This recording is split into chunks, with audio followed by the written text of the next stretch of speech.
Ce que tu veux. En quelques jours, Anonymous a armé plus de 4000 cybermanifestants tunisiens. Désormais, les images des exactions de la police à Kasserine circulent sur Internet.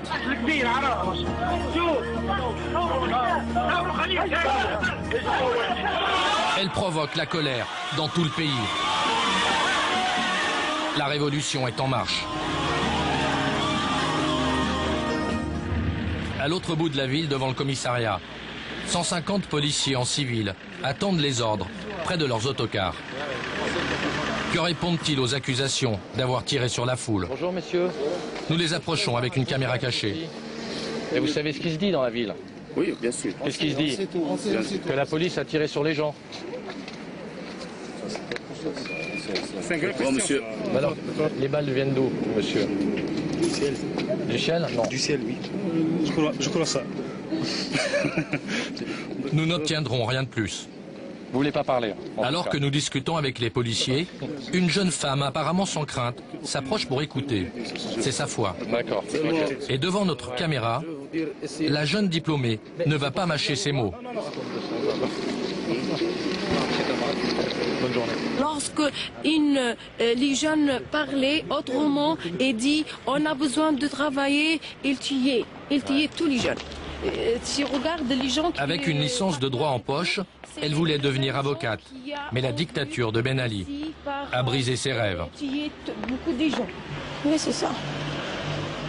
Et alors pourquoi toi tu as pris aujourd'hui le risque de parler? Je ne pars pas parce que j'ai 4 ans en chômage. Alors, je suis mort avec les victimes ici, mais je parle, je ne fermez ma bouche. Je parle et je dis, la dictature Ben Ali, il suffit de dégager. Ça va, on y va alors, on y va. À l'approche du couvre-feu, elle nous invite chez elle. Sa foi ne le sait pas encore, mais dans 2 heures, Ben Ali va quitter le pouvoir et s'enfuir du pays. Nous sommes le vendredi 14 janvier 2011. Devant la télévision, toute sa famille est inquiète. Il y a fermé les aéroports. Sur Al Jazeera, une télévision arabe, des images de Tunis tournent en boucle. La manifestation du jour a été violemment réprimée. C'est l'état d'urgence. Désormais, le pays est coupé du monde. L'inquiétude se lit sur les visages et chacun redoute le pire.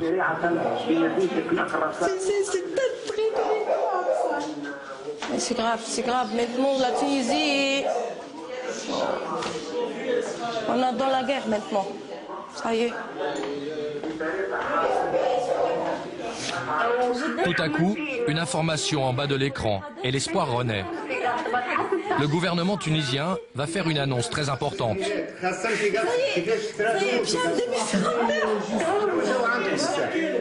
Dalel, la cousine de Safwa, n'en croit pas ses yeux.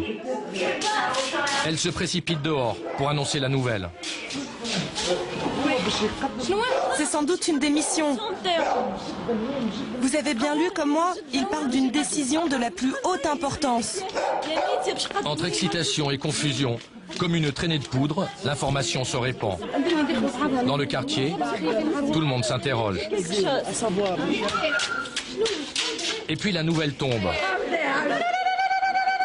C'est officiel, Ben Ali s'est enfui.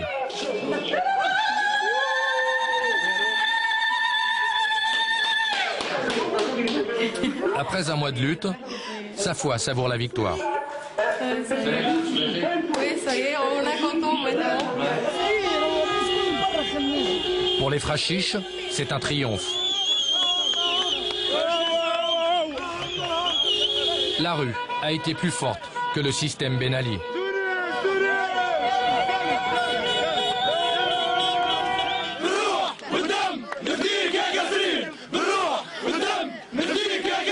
Il y a le couvre-feu, Ouais. c'est pas grave.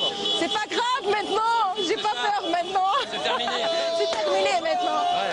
Oui, c'est terminé maintenant. Ben Ali est quitte, on dégage la piste à cause de Kasserine, à cause de Frachiche, Kasserine, c'est Ben Ali, quitte-le. Ouais. Libre, ces jeunes Tunisiens s'attaquent au symbole d'un régime honni. Cette stèle commémorait l'arrivée au pouvoir du président Ben Ali en 1987.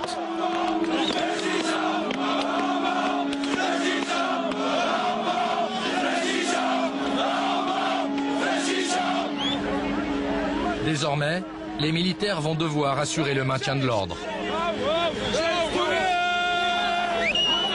Cette nuit, les soldats fraternisent avec la population. Mais demain, leur mission va devenir beaucoup plus compliquée.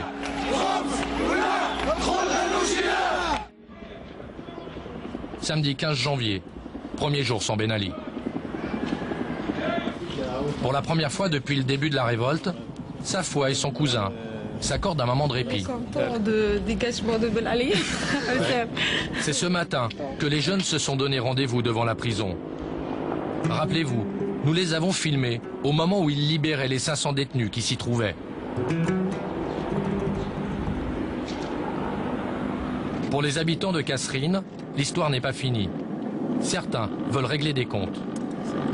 Les premières cibles de l'après Ben Ali, un homme d'affaires.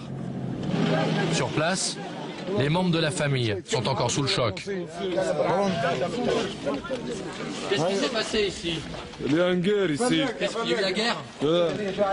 La propriété a été la cible d'une attaque en règle.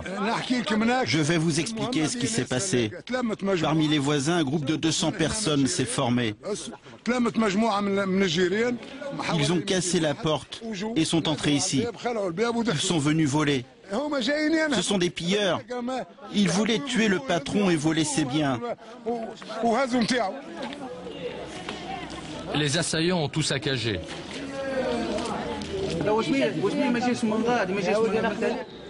Le bureau a été incendié. Et même le coffre-fort n'a pas résisté. 1 million d'euros auraient été volés. Voilà ce qu'il reste de la maison où vivait le propriétaire avec sa femme et ses 2 enfants. Le patron, c'est lui, Ali Guerriri. Les habitants en ont fait un symbole du système Ben Ali.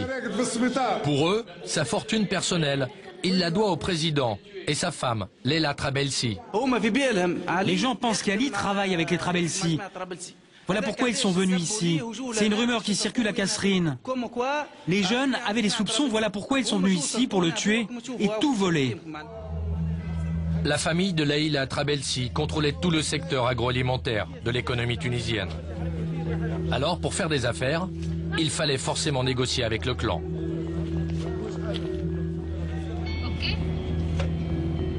Mais Ali Guerriri est-il pour autant leur complice? Pour le savoir, direction l'hôpital de Kasserine. Blessé lors de l'attaque, c'est ici qu'est soigné le businessman. Il ne doit son salut qu'à l'intervention de l'armée. Ils m'ont tiré dessus en pleine face. Je me suis retourné et j'ai reçu du plomb dans la nuque. Et je suis tombé. J'ai dit au colonel, protégez mes biens, protégez mes 7 voitures parce que j'ai beaucoup de voitures. Il m'a répondu, écoute mon gars, je peux rien pour toi.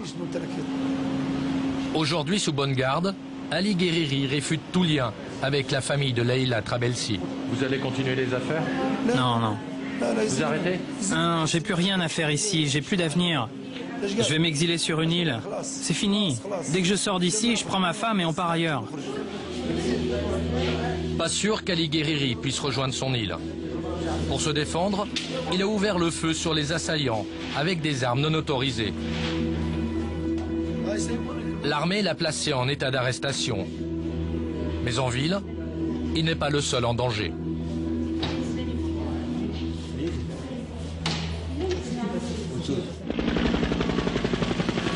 Deux jours ont passé depuis la chute de Ben Ali. C'est l'heure des règlements de compte à Kasserine. Des tireurs isolés sont toujours là. Dans la foule, Safwa ne décolère pas.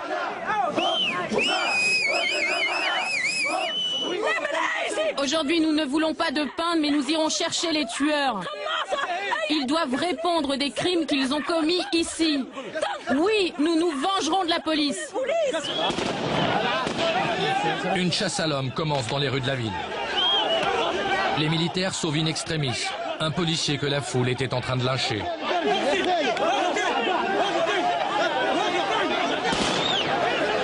Harcelés, les soldats tirent en l'air. À tout moment, la situation peut déraper.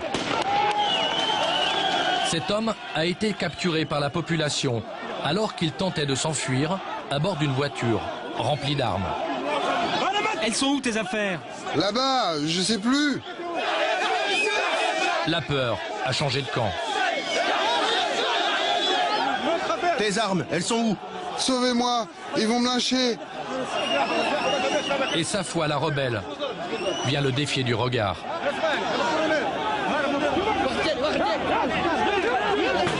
En signe de mépris, une chaussure vole.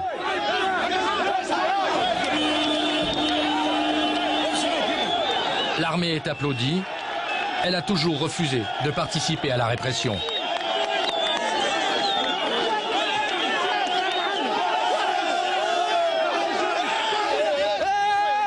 Mais la foule n'a pas dit son dernier mot. Objectif, un bâtiment 400 mètres plus loin.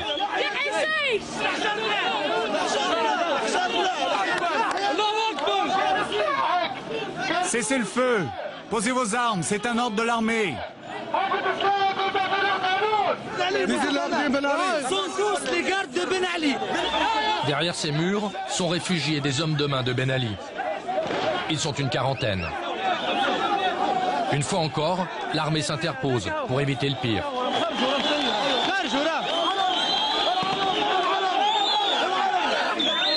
De l'autre côté de la rue, des hommes montés sur les toits lancent des insultes et demandent justice. Et voici ceux que les militaires tentent de protéger. Ils font partie de la garde présidentielle, des hommes sous les ordres directs de Ben Ali. Nous profitons de la confusion pour nous glisser dans la cour du bâtiment. 2 secondes qui vont nous permettre de saisir une image. S'il vous plaît, non, s'il vous plaît. Il est strictement interdit. Ok. Cet homme porte 2 armes. Dans son dos, une mitraillette. Devant, caché sous une couverture, un fusil de précision de tireur d'élite. Ce sont eux que la population accuse d'avoir tué plus de 60 personnes pendant la révolte. Quelques instants plus tard, Anwar et Safwa, comme tous les autres, laisseront l'armée évacuer dans leur char 45 membres des forces spéciales de la garde présidentielle.